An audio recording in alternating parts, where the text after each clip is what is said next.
Hello my dear, good morning, magandang umaga po sa ating lahat. Welcome po sa ating YouTube channel, Facebook page, TikTok, ayan, sa mga social media platform po natin. Welcome back.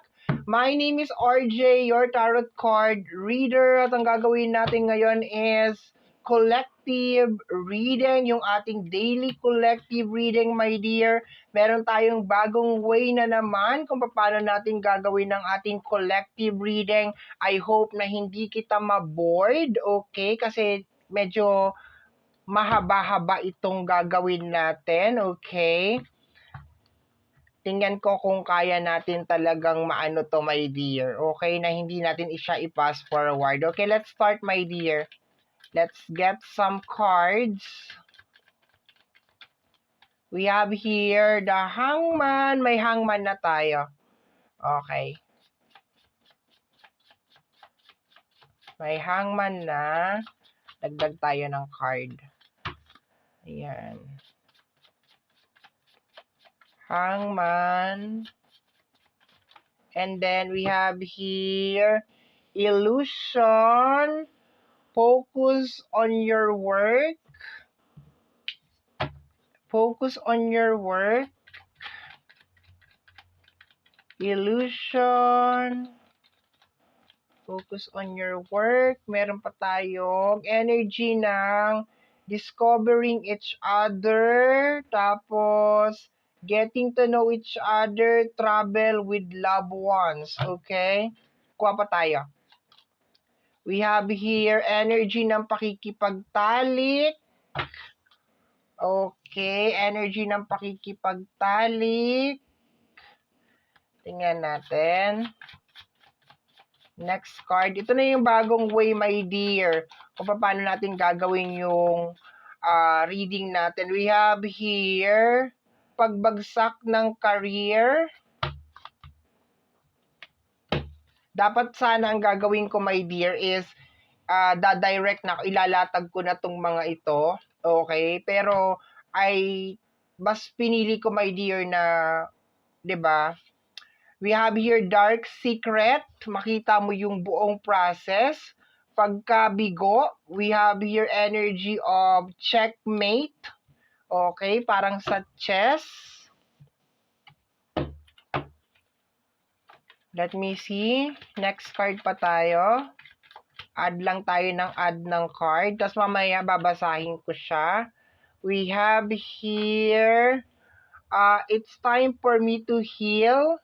We have here argument, pagkakaiba, hindi magkasundo. We have here secret, don't want to talk, enjoying being alone. We have here sleepless night, loneliness, at saka stress.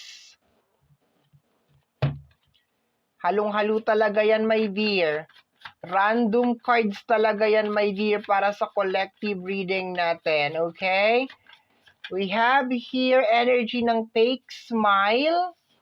May fake smile tayo. Meron tayong wag sayangin ang oras. Pampabalisa. Pampabalisa. Tapos, my dear, ipopost ko lang to ng saglit kasi kailangan kong ibaba yung camera natin. Okay? Para, 'di ba, iisa-isahin natin tong mga cards na ito. Okay? Let me see. Siguro mga ilang cards na lang. We have here, I need more balance. Isa pa. We have here, I dream about you a lot. Okay, okay na siguro yan. Masyado nang madami. Okay. Sige, dagdagan pa natin ng konti. Okay, dagdagan pa natin. More pa. Sige. Last na to. Last shuffle na. Pag may nahulog, yun na yun. Okay. Last na yan. Okay. What is this? We have here, please give me time. I'll never felt this way before. Let me have you. Okay. We have here energy ng sometimes I stay awake thinking about you. And we have here, knight in shining armor, help, and then savior. Okay, wait lang. Okay, so let's go na tayo sa pinakaunang card. First card natin is energy ni Hangman. We have your energy of sacrifice. Okay, energy ng surrender, energy ng growth, energy ng pose. Sinasabi, my dear, sa card na to na this is the time, my dear, na i-surrender mo kung ano man yung mga burden mo, my dear. This is the time, my dear, na parang ipaubaya mo talaga sa ating buong may kapal kung ano man yung mga dala-dala mo, my dear. And most of the time, my dear, pag lumalabas itong ating hangman, meron ka mga bagay man na matututunan dyan, my dear. Meron yung magandang benefit sa buhay mo. We have your energy of illusion, okay? Possible may na nabubuhay ka sa illusion, okay? So kung ano man yung baka gusto mong mangyari sa buhay mo, lalo na may dear sa usapin ng relationship, kasi more on relationship ang nakukuha ko dito. Possible na illusion, okay? Possible na baka ikaw lang ang may gusto. We have your energy of focus on your work, okay? Mas mag-focus ka daw sa trabaho mo, mas mag-focus ka sa iyong pagkakaperahan, okay? Kung paano ka magkakapera, okay? Focus ka sa work mo. We have your energy ng discover each other, okay? Discover each other, getting to know each other, travel with loved ones. Okay, so ang nakukuha ko dito, my dear, siguro kailangan nyo mag-travel, kailangan nyo mag-travel ng partner mo, kailangan ninyong mag-getting to know each other ulit, my dear. Kailangan ninyong pag-usapan yung mga bagay na may kinalaman dito. Ayan, ayan, ayan. Okay, itataob ko lang, okay? So, ayan. Ito, alam na natin yan, okay? Alam na natin yung laman yan, okay? Teka lang, paano ba? Yan, okay. Tungkol dyan sa bagay na yan, okay. Pag-usapan nyo yung tungkol sa bagay na yan. Mas maganda na maging open kayo tungkol sa bagay na yan, kung ano man yan. We have your energy ng pagbagsak ng career. Kung ano man yung nangyayari sa loob ng relationship mo, okay, possible na nakaka-apekto yan sa career mo. Kaya mas better, my dear, na mag-focus ka lang sa iyong career, okay? Kinakailangan na mag-focus ka lang sa iyong career kasi may mga bagay na 'di ba kailangan magpatuloy kahit na hindi nagwo-work ng maayos talaga yung iyong relationship, okay? So we have here next card natin is energy ng dark secret, okay? So sa energy ng dark secret, merong tinatagong lihim ang iyong partner, okay? That's what I'm getting over here. Meron siyang sekreto, sekretong malupit, okay? We have here pagkabigo. Okay. Possible, my dear, na your partner is also have some insecurity with you. Okay, yun ang nakikita ko dito, my dear. Possible that your partner is very insecure, okay, with you. Kaya, ang gusto siguro ng partner mo is kung hindi siya magiging successful, mas mainam na hindi ka na rin maging successful. Pero sinasabi ng ating mga spirit guide over here na mag-focus ka talaga sa work mo, my dear. Like, focus on your work, okay. We have here energy ng checkmate, okay? Ibig sabihin, you win, okay? You win sa game, okay? Parang you win the game. Possible, my dear, itong reading na to will answer some of your question about your partner. Okay? Some question, okay?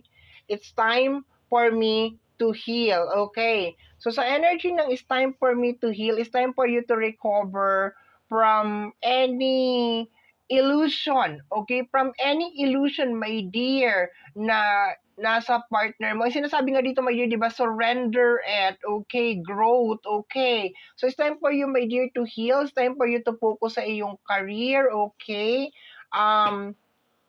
We have here pagkakaiba, agreement, okay? Hindi magkasundo over here. So, marami talagang differences sa inyo ng partner mo, okay? And I think parang hindi open, okay? Kung makikita mo dito, meron tayong dark secret, parang hindi kayo open sa bawat isa, okay? We have your energy of secret, once again, okay? We have here, don't want to talk, we have here enjoying being alone, okay? So, parang hindi mo kilala yung partner mo dito, my dear, kasi mas nagkikip siya ng mga secret, okay? Um, Alam mo nakukuha ko, my dear, parang ang cold-cold din, my dear, ng buhay kama ninyong dalawa, 'no? Baka hindi na kayo nagtatalik, yung mga gano'n, my dear, 'no? O kaya kung nagtatalik man kayo ay parang wala ng kagana-gana, yun ang nakukuha ko dito, my dear. Madalas siguro siyang may kausap sa phone, yun ang nakukuha ko. Okay, meron siyang mga dark secret over here. We have here sleepless night, loneliness, at saka energy ng stress. Nagko-cause ng stress sa'yo, my dear. Pero maski ganito 'to, my dear, 'wag mong hayaan na maapektuhan talaga yung iyong career. We have your energy of fake smile. You're acting siguro, my dear, na parang you are happy, or baka pinapakita mo sa mga tao, my dear, na everything is okay, everything is fine, okay? Parang gano'n na walang problema sa loob ng relationship, everything is okay. Ayan. 'Wag sayangin ng oras. Yes, my dear, 'wag mong sayangin yung oras mo, my dear, sa partner mo. Okay, hayaan mo siya. O kaya sabi ko nga, pag-usapan ninyong dalawa, my dear, yung mga bagay-bagay sa buhay ninyo. Okay, we have here pampabalisa, okay? Merong energy, minsan ba, my dear, nababalisa ka? Kung ikaw, my dear, ay nababalisa, possible na meron mga spell work na ginagawa laban sa'yo, okay? Kasi yun ang nakukuha ko dito. Ang pinaka-target talaga, my dear, ang pangit mapakinggan nito sasabihin ko, pero possible na partner mo rin ang may kagagawan nito kung bakit ka nababalisa, okay? Is either nababalisa ka dahil sa stress na ginagawa niya sa'yo or na idudulot niya sa'yo, my dear, or nababalisa ka because ginagawan ka talaga niya ng spell work. That's what I'm getting over here. I need more balance. Yes, my dear, kinakailangan mo talagang i-balance ang buhay mo. Kinakailangan ma-back on track ka, my dear. Ibig sabihin yung buhay mo is maibalik, my dear, sa balance, kasi siguro parang masyado kang focus talaga sa partner mo, masyado ka talagang, alam mo yon, lahat na siguro ng attention mo is nasa partner mo, okay? I dream about you a lot, okay? Possible na baka mahal na mahal mo talaga tong partner mo, okay? I dream about you a lot, too much, as in, okay? Napapanaginipan mo siya, o kaya baka dinidream mo na okay na yung pamilya ninyo, okay na yung relationship ninyo. Okay, next row tayo, my dear, malapit na tayo matapos. Please give me time. I'll never felt this way before. Okay? So, possible, my dear, na your partner is a narcissist. Possible, my dear, yun na nakukuha ko sa card na to, na parang inaano ka niya. I think isa yun sa dark secret niya over here. Possible na may kinalaman, may alam siyang magic na pampabalisa, or he or she is actually a narcissist. Okay, yun na nakukuha ko over here. Basta meron siyang dark secret. Okay, meron siyang ginagawa sa'yo.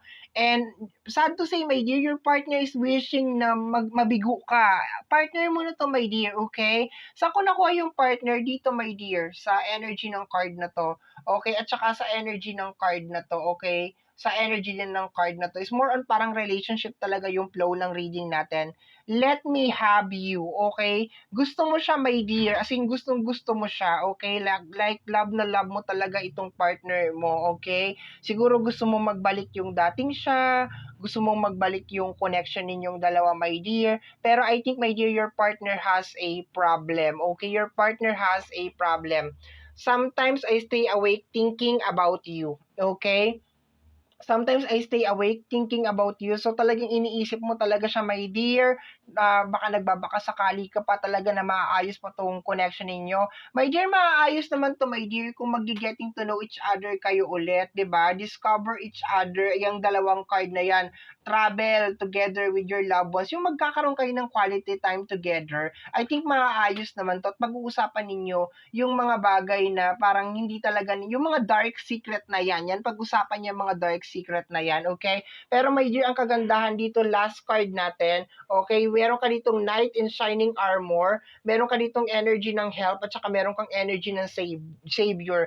My dear, sorry to say this, pero pakiramdam ko nasa maling tao ka. Okay, may parating daw, my dear, na Knight in Shining Armor sa buhay mo, na ililigtas ka. Somebody na talagang deserve na deserve mo, my dear. Pero kung gustong-gusto mo talaga tong person na to, like gustong-gusto mo talaga tong partner mo na ito, wala naman akong magagawa, my dear. Pero sinasabi lang talaga ng card na to na parang hindi mo talaga siya deserve. Kasi Imaginin mo pati yung pagkabigo mo over here, yung pagbagsak ng career mo, okay, mina-manifest niya rin, okay? So that's very, very wrong. Hindi maganda 'yun bilang sa magkarelasyon or partner, hindi maganda yung gano'n na energy. Pero last card natin, I love this one, my dear. Knight Shining Armor, Savior, someone will come to save you, my dear, or probably someone will come to love you, yung tamang pagmamahal, my dear. So, very, very nice reading, my dear, okay?